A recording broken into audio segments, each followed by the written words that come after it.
So I will ring this bell when the 10 minutes are over, right? Yeah. Okay, so first, Can you clean it once? let's welcome Tiffany on stage. Thank you. Okay. Should I test it? I test it. Okay, here. Hi, I'm Tiffany. Thank you guys so much for being here today. I'm honored to be here as the first speaker. I want to give a small introduction of who I am, why I'm here, what I'm doing in this country on the stage right now. So I'm Tiffany. I'm from Taiwan. I came here last year for my exchange semester. So before here, I was working in marketing in Berlin. And then I started my master's because my job ended. And I was like, I don't want to job search, I'm gonna study, and then I can still look for jobs. So I did that, and then I studied, I do my master's in management, and I came here last year because I wanted to explore a new city. I was kind of done with Berlin. It was really fun, but it's not a place forever. It's like the Las Vegas of Germany. I don't know if you've been there, but it's really fun, but you cannot live in Las Vegas forever, right? So I came here, and I really like the scenery, the people, not the food or the weather, but I really like the people here, and I'm also part of a really amazing church community that really made me feel like home here. Shout out to Angie from my church. So yeah, that's why I'm here, and now I'm actually starting my own business. I'm going to talk more about it later, but prior to that, I was doing some freelancing work within university doing marketing and event planning. So these are my two strong suits. If you want to talk to me more about it later, we'll chat. So let's get started. So what is mentorship? For me, let's take a quote from Oprah. So mentor is someone who allows you to see the hope inside yourself. I love this because I think it's so important to have hope in all the situations. And the mentorship is a person that helps you see hope when you feel like giving up. I feel like that, for me, is the most powerful thing, to have hope and to have faith in yourself. And the mentor help you see that when you just feel like you're in darkness. So my mentor is my mother. Shout out to her being here today.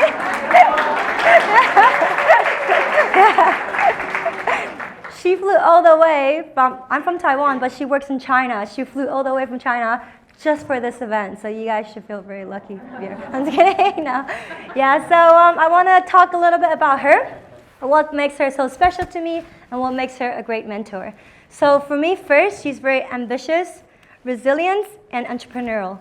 And for me, having ambition is someone that keeps going, doesn't matter how hard things get. And that's kind of take into the resilience as well. So I think being ambitious and resilient is what it takes to be an entrepreneur. And from her experience, I see how she keeps going, she doesn't give up, and even when she's crying, she wipes off a tear and she keeps going. And I think that really inspired me to do that and to not give up when things get really hard. And the second one is that she founded her own English schools and Lego in China. So she's in education, and she was working in a school for 10 years, having a comfortable life, but then she decided to give that up to pursue adventure and move to China, and she started her own English schools, and she even expanded into having a Lego school where kids will come and learn how to build Lego. So that was really cool, and she's always looking for new ideas. Her retirement plan, if anyone's interested, hear me out. She's planning on taking foreigners to go to China, to go to places that you will never go to. And just experience different sceneries, try different food, because you will not survive without having a local or speaking the language. Yeah, and the government is watching, so you better be careful. Be careful who you hang out with. Yeah, my mom is bulletproof, so you're safe with her. So this is her retirement plan, and she's always looking for something new. And I think as an entrepreneur, you're always trying to innovate no matter what you do and where you go, right? So she really inspired me in that way as well. And lastly, that is the last point. All right, so yeah, so if you want to come to China and go to different places, come talk to me after. Talk to her slowly in English with basic English, because she speaks English, but she's taking time to practice. Anyways, let's move on to the next slide. So for me, there's 3 key points to find a great mentor. So the first point is that you should push yourself beyond your comfort zone. So for me, this is very important because I feel like if you always stay where you're comfortable, that you're not going to grow. So for me, If my mom stayed in China, she would have never started that entrepreneurship journey. And for us, if we always stay in our 9-to-5 jobs, we might never have the chance to innovate and do what really drives us. So for me, it's so important to leave that comfort zone and to become a person that you never envisioned. And the second point is to believe in your potential before you fully see it yourself. So, as I said earlier, the mentor is the person that kind of gives you hope and they see a potential in you. So if you have a mentor that doesn't really know your potential and they don't know how to guide you, that's also difficult for them to hold you by hand. So it's important to to have somebody that's supportive of you and know what your strengths are and can kind of analyze that and then help you go to your potential. So my mom, she's also a career coach. She helped a lot of kids like in high school figuring out what they're passionate about, what their strengths are, and what really brings them joy. Because for me, it's crazy how much time we spend at work. It's literally 80% of our life, right? So if you're doing something you're not enjoying or not giving you energy, or you're signing from it, you're like, oh, work, then maybe it isn't right for you. Then maybe you should talk to someone because it's 80% of your life. If you look back, you know, it's, yeah, talk to my mom afterwards. Yeah. So I mean, I hope that you guys are enjoying what you're doing. For me, being in the creative world is the best world to be. So I hope you guys are enjoying that. But if you're not, seek mentorship, talk to a friend, or just find people to get inspired. Come to an event like this, talk to people around you. I think it's really great to see what other people are doing, to see what the potential could be for yourself as well. So yeah. And the last point is to have a mentor that encourages experimentation and risk-taking. So for this point, I feel like you need to continue experimenting. So a mentor will encourage you to continue trying different things. So not just going one route and be like, this is your path, but be like, here are a few different paths you can take. Try all of them and see what works best for you. So not everyone just have one path. And if one path doesn't work, there's so many ways to get to your goal. So know what your goal is, know what drives you, know what brings you joy, and know that there's different paths that would take you there. And risk-taking is a big one. I think that goes back into the breaking your comfort zone. So always take risk, and then you would grow. Okay, and now I want to share a little bit about my entrepreneurship journal. Oh wow, 3 minutes. Oh my, that's fast. Okay, take a picture if you want. Maybe then we can catch up later. So I will just skip to the most recent. So I mean, when I was 10, I started selling like crackers at school, small things like that. And then I lost my iPhone, and I sold scones to raise my own money to get a new iPhone. And then I started cooking workshop when I was in Berlin. So I love making these bubble tea. I don't know if you guys pay way too much money for it. It's like 7 euros or 8 euros for a cup of tea with some balls in it. It's crazy. So I started a workshop, and you can make it yourself. I still do that, but privately. So if you want to make bubble tea and save a ton of money, I do host cooking workshops. And we make bubble tea, red bean mochi, dumplings. It's also great for company team building events. I've done that a few times as well. So come talk to me if you want to save some money on bubble tea, because I think that's crazy. I don't know how you spend money like that. And then after doing a workshop for a few years, I wanted to do something new. So I started my own food tour, being inspired by the food tour I went to in Amsterdam. So the food tour in Amsterdam, when I visited, I was like, this is great. Let me try to do the same in Berlin. And it was not, I feel like everything is easy if you really put effort in it. Well, that's kind of contradicting. Anyways, if you put a lot of effort, things will work out. So I tried to do the same thing in Berlin and gathered a bunch of different people. And then we do food tours around Berlin in different restaurants. I'm now doing that here too. But the idea is now changed to the Hunger Games. And it's not just a food tour, it's also a treasure hunt. So you get to go to 5 restaurants. At each restaurant, you eat and then explore or solve the puzzle with your team. And then we go to the next restaurants. So we do this in Rotterdam for 2.5 hours. You get to go to 5 restaurants, explore the city, meet foodies, and solve puzzles along the way. So I'm doing this, actually got a few more spots next Saturday, 1 to 4. If you guys are interested, I would love to have some of you guys there. So yeah, my mom will be there too. So great opportunity to get to know her better.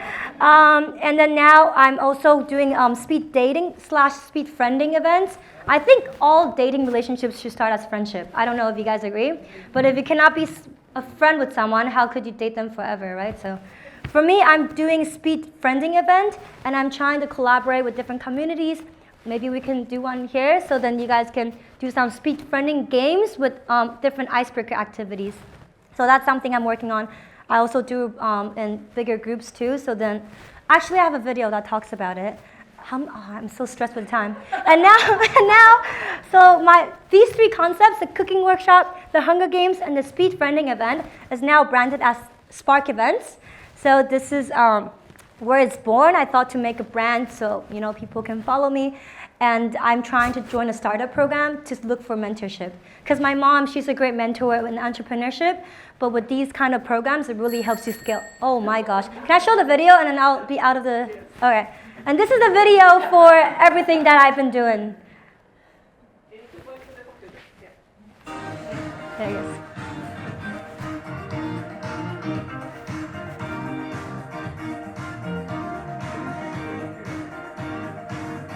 Yeah, scan the code. Please get your phone out and scan the code if you'd like to sign up. Oh, this is speed friending. Yeah. This is a really good video. The professional.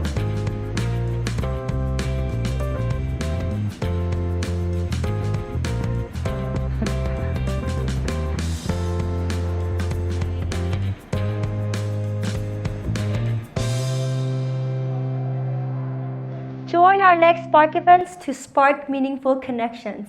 Here's a QR code for my Instagram. I would love if would you guys grab your phone and follow? Wait, crap. Can I? Wait, let me just go back. Wait, technical. Okay. Yeah, okay. All right, we'll connect later, but this is my QR code. If you get your phone out, it's not just a QR code. Can you guys take a minute if you want to connect? I'm not forcing you guys to be friends with me, but I would love to connect with some creative people, and then I'm gonna pass the mic on to Veronica. Thank you, guys.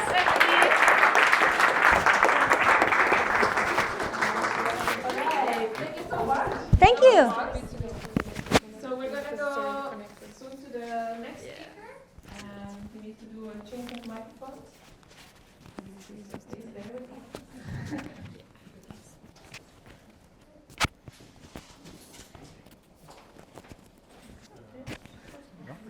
Okay, we're ready. Okay, so please welcome to the stage Petteri Salinen.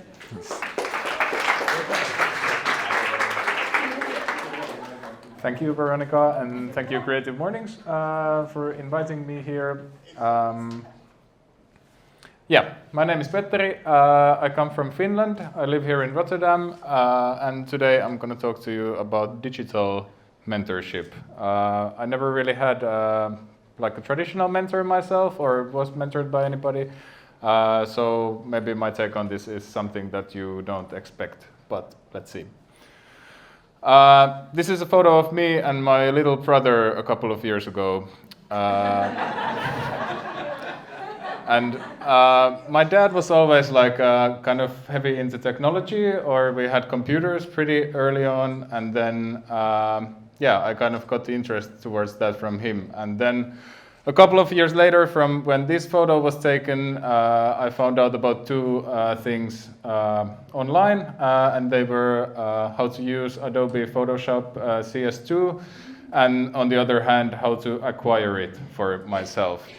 So everything was maybe not 100% legal, but none of this story happens without that, so yeah, I have no regrets really. What I ended up doing with that software then was this kind of signature banners for these bulletin board forums where we would just discuss different niche topics with like-minded people. These are actually not created by me. I found them online, but the aesthetic is like 99% of what we were doing back in the days then. And then what I moved on to was WWE show wrestling thing. I got really interested in that, and then I learned online how to make these video edits with Windows Movie Maker and like create these match highlight show reels and so on. And the point why I'm telling all this is that like how I felt back then was that internet democratized the creativity for me. So like suddenly a 12-year-old kid in Finland had access to these professional tools, and then I also had access to a network of people, tons of people who were willing to guide me and help me and get better, give feedback to each other and so on. So I found sort of a community from there. And that shaped my fundamental belief, like this experience, that if you're curious and if you have access to tools, then basically anything is possible. And I believe that this mindset enables you to see a world full of opportunities. Another fundamental belief that I have is that it's not so bad being in between. So this is something that I've struggled myself, like basically my whole life, of not kind of belonging into any certain groups or so on. But I've found out that it's not necessarily so bad thing, or that it can be an advantage for you as well. So when it really hit me for the first time was when I went to university. I went to business school, and then before that I had been in like more cultural communities or like more underground scene. I played in a heavy metal band like most Finnish people do. It's defined by law. And then, yeah, I went to business school, and then in business school I felt that I was too cultural or too underground for these business people to belong in there. But then when I went back to my hometown, into my underground people, then I was now too business for them. So like I couldn't really fit on either side. And I still liked both of these sides for different reasons, but I couldn't like commit to either side completely. But I think that it was a blessing in the end, and in the end I started seeing it as like a superpower for myself, and I think that it's like something that I can preach these two worlds that I belong to, and build stuff that kind of makes them connect more. So a couple of examples from the recent years, what I've been doing with this kind of projects, and it's first from like more bringing like business mindset into cultural projects. So last summer I got selected to do a takeover at Brutus in Rotterdam, and I basically pitched them the idea of having this sort of wait a second, I'm going to do a 360 video of this also, but I forgot to put it on. But now I put it on. But anyway, Radio Brutus. So I pitched to Brutus this concept of a pop-up radio station that would be video streamed online, and then people could also walk into the studio and listen live to the broadcast, and we would have like DJs and live performances and interviews and discussions and everything. And yeah, it was a good idea, I thought, and then I was very surprised when they actually selected that to be done at Brutus last summer.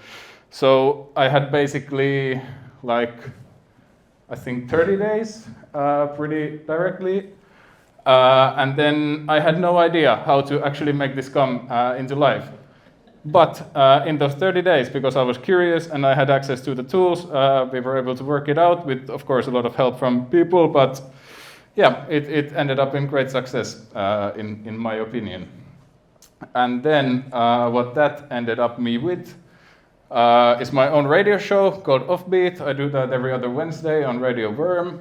And yeah, it's I've also built this like an archive of old episodes that I've done in there. And I think it shows like nice progress, and maybe that's like a way of documenting what you're doing, and then maybe something that somebody else might find online and get inspired by, or something like that. But that's more like the bringing the like cultural or the business approach into the cultural context.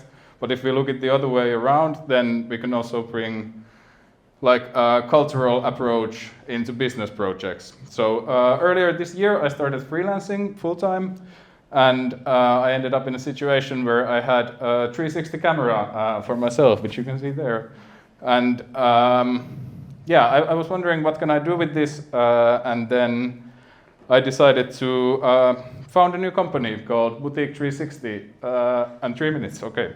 We're right on time. And then with this company, we document like cool spaces, and then customers can use these in their communications, but it's also like a novelty way of showing places in a actually cool way, in my opinion.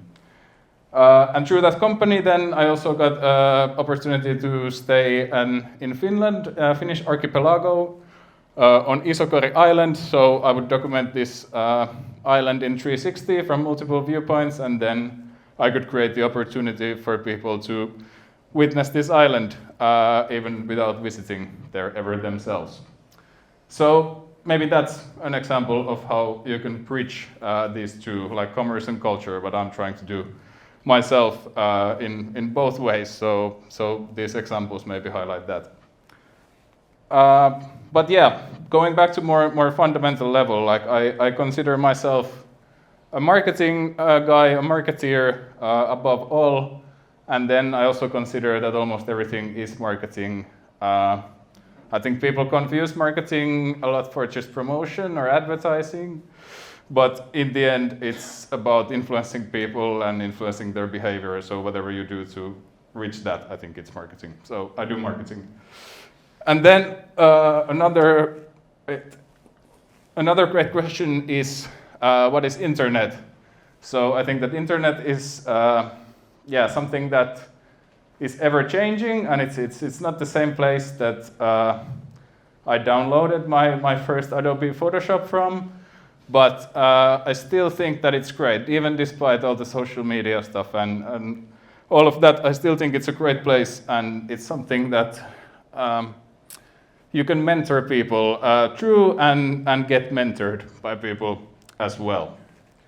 So what I tried to do, I was mentored by the internet, so I tried to mentor through the internet myself. So like documenting my projects and showing my progress and leaving these breadcrumbs for people who might want to follow me in the coming years or coming times.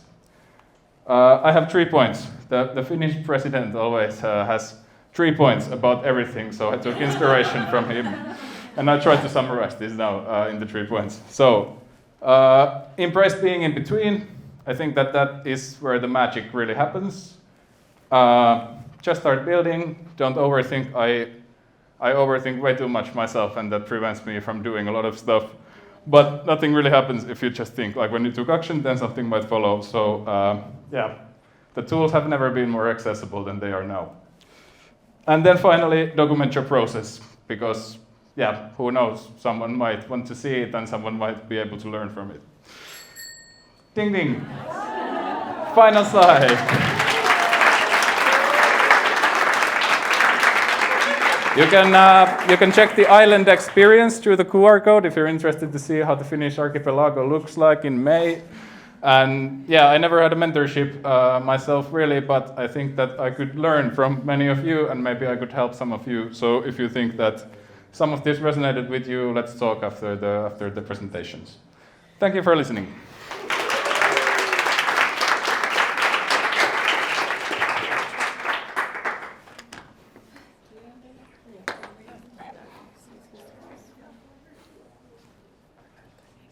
Thank you. How's it going with this speakers format? Do you like it?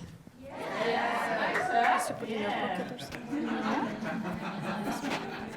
So we're getting ready for the next one with Sonia, then double dip. 8 years in the Netherlands and still I'm strong. Yeah, sorry. And here we go. Welcome, Sonia. Please let's give her a round of applause. Oh, wait. Yeah. Good morning, everyone. Can everybody hear me? Yes. Cool. That was our first check. So today I want to tell you that there are 3 different voices that are important in your life. And the first one was actually a voice that I remember hearing for the first time when I was 4 years old. And my brother was throwing a tantrum. I'm not sure, does anybody here have a sibling? They take up all the attention, all the time. And it's definitely something that happened to me a lot. And when I was 4 years old and my brother was 6 at the time, he was throwing a tantrum and I was very, very angry. So I tried to speak up. I tried to let people know that I also had an opinion.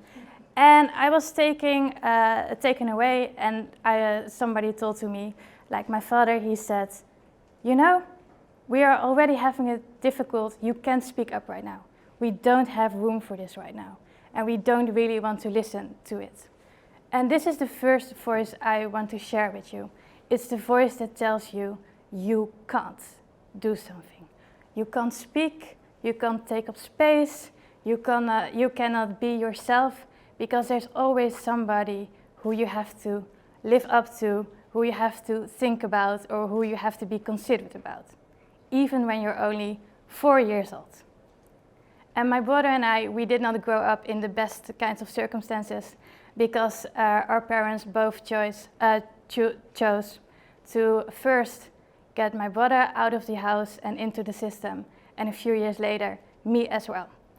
And I grew up in the system, my brother did too, and in the system also you get to hear a lot of you can't. Like, you cannot go to high school because that is way too out of your pay grade, or you cannot really work a high paid job because you're just living in an orphanage. What do you think you can do? So a lot of times, a lot of people say to you, you can't. And the more times you hear this voice from whoever is around you, the more you will repeat it to yourself. You can't, you can't, you can't. And it's becoming a mantra inside your head, telling you whichever dream you might have. And everybody has dreams. But they tell you immediately when the image comes into your mind and it pops up, you can't. And you try to forget about your dreams. But, as I said before, there are 3 voices. So this is not the only one, which is very lucky for me and for all of you as well. And today we're here to talk about mentors. And I met my mentor when I was already working a 9-to-5 job. And I was still living in this life thinking, I can't. And I was so used to not being able to speak up that I tried to be as silent as possible. And then this guy, he came up to me and he said, you do know that you can actually speak up if you feel something, right? You do know that you actually can be of value, that you have some worth, that you can contribute to this company, to the people around you, and to everything that the world has to offer. And I was still thinking by myself, but I can't, because everybody has always told me this. And then this is what the second voice became, because he continued to coach me, and he told me every time I told him, but I can't do this, he told me, but you can. And it's a little bit annoying at first, but at one point you also learn, okay, maybe, just maybe, he has a point. So the second voice, which is very important, is the one of somebody who believes in you and who helps you go from you can't to you can, which is one of the most amazing things to experience, because I had never, ever had anybody in my life to tell me that I could actually do things. So for me to actually have somebody else besides me believing in me, that was the most important thing for me to actually make my way and to actually also create a path to the third voice. And the third voice is not from anybody around you. It's not from the people who say you can't. And it's also even not from the people who say you can. It is the voice inside your head. And I'm not talking about illnesses or anything. It's just your own voice that says, maybe I can. What would happen if I would just try? And that is what I did. Like with all these things that I thought, I cannot do this, I started to actually just try. So, for example, at work, I started to speak up more. And people actually listened. I was, for me, that was the weirdest thing. Like maybe if you're used to people listening to you, then that is great, but I wasn't. And so when I started talking, I was like, why are people silent? Why are people listening? What is happening? And I started speaking more and more and more, and I also learned that I enjoyed it a lot. So I actually took the stage a little bit more, like I'm standing here in front of all of you today, and I'm learning to find my own voice a little bit more. And all of that is thanks to that second voice that started to believe in me, to say, I think you can. So there are 3 voices. The first one who says, you can't. And the second one, which you are very lucky if you ever have somebody like that in your life, who says, you can't. You can. You get what I mean. And the last one is your own voice. And it starts maybe a little bit silent. But if you start listening and giving space to that voice, it can get you 2 places. You see here QR code. I saw a lot of people also having QR codes, so I'm very happy that that works. Because after I listened to that voice, I also started doing a lot of things with life. So I started becoming a speaker, and eventually I even gave a TEDx talk. Like, who would have known? That was so crazy. And I started also my own company, which you see the Instagram for. I now have like 15 followers, which is already a lot to me. But I'm trying to make more of it and seeing what I can go and what I can do. Because at first I thought, Instagram, being creative, that is nothing for me. But then I was like, wait a minute. Am I again listening to the you can't voice? Or am I listening to the you can voice? Because I want to trust the I can voice. And because I do not only want this for myself, but I do want this for all of you too, I brought something for all of you.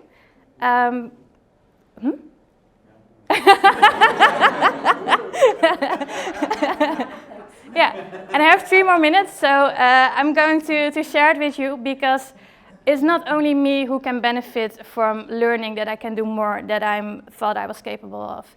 It goes to all of you. And even if you don't have a mentor yet, even if you do not have anybody yet to be that second voice for you, you can already start with being that second voice for yourself. And I brought you something, as I said, and I'm going to share it. Yes, sorry. Can you hold it for a little bit? Do you need more pens? Yeah, I do need more pens, but there were not more pens, I think. Cool. Thank you. You can grab it. I can grab it. Yeah, okay. Oh, yeah, thank you. So for me, one of the things that I'm still having to learn is that people are willing to help me, which is not something that I'm used to, but apparently there are. There are also some pens, but there's not enough right now, but if you can share those, that would be very nice. And I want to ask all of you. Oh, there's a lot of pens actually.